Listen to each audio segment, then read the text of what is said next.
Hello everyone, welcome back to my channel Priyanka academy. आज की class में आप सबका स्वागत है। तो चलिए क्लास को स्टार्ट करते हैं। भारत में राष्ट्रीय आय का अनुमान, पहला अनुमान किसने लगाया था?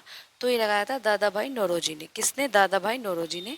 और आप सब जानते हैं दादा भाई नौरोजी को ही हम क्या कहते हैं? Grand old man. Grand old man कहते हैं। अगला क्वेश्चन है, भारत में राष्ट्रीय आय का वैज्ञानिक अनुमान किसने लगाया? प्रोफेसर VKR राव ने। ठीक है, ये है वैज्ञानिक अनुमान। और राष्ट्रीय आय का अनुमान पूछा जाएगा तो केवल दादा भाई नौरोजी लगाया जाएगा। भारत में योजना आयोग के प्रथम अध्यक्ष कौन थे? भारत में योजना आयोग के प्रथम अध्यक्ष थे पंडित जवाहरलाल नेहरू। यानी कि उस समय जो हमारे पीएम थे कौन थे? पंडित जवाहरलाल नेहरू थे। और जो ये योजना आयोग है 1950 में बनाया गया था। योजना आयोग को ही बाद में यानी कि फिलहाल नीति आयोग कहा जाता है। नीति आयोग के अध्यक्ष कौन है? पीएम मोदी हैं। 15 जनवरी 2014 में इसको कन्वर्ट किया गया है।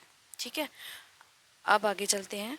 भारत में हरित क्रांति का जनक किसे कहा जाता है? तो ये इम्पोर्टेंट क्वेश्चन है। भारत में हरित क्रांति का जनक MS स्वामीनाथन को कहा जाता है। प्रेजेंट टाइम में जो ये शताब्दी है वो MS स्वामीनाथन शताब्दी इस बार घोषित की गई है।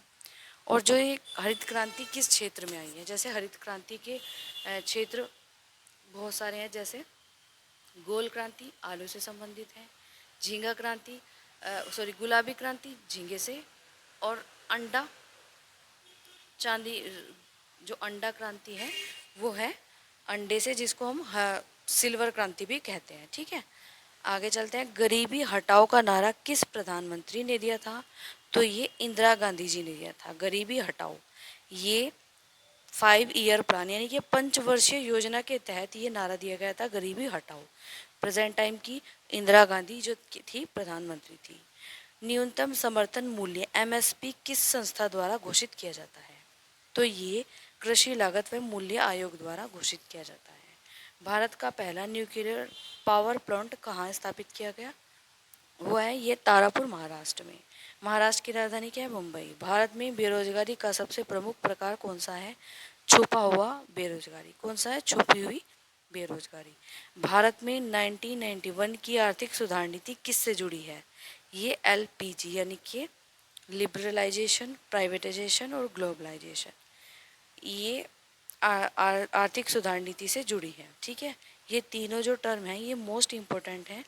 लिबरलाइजेशन, निजीकरण, वैश्वीकरण। Next question number 10, make in India कार्यक्रम किस वर्ष शुरू किया गया था? 2014 में। मेक इन इंडिया 2014 में। और ध्यान देने की बात है 2 अक्टूबर 2014 को ही एक और कार्यक्रम शुरू किया गया। प्लीज़ कमेंट करके ज़रूर बताएं ये कौन सा कार्यक्रम है जो 2 अक्टूबर 2014 को शुरू किया गया।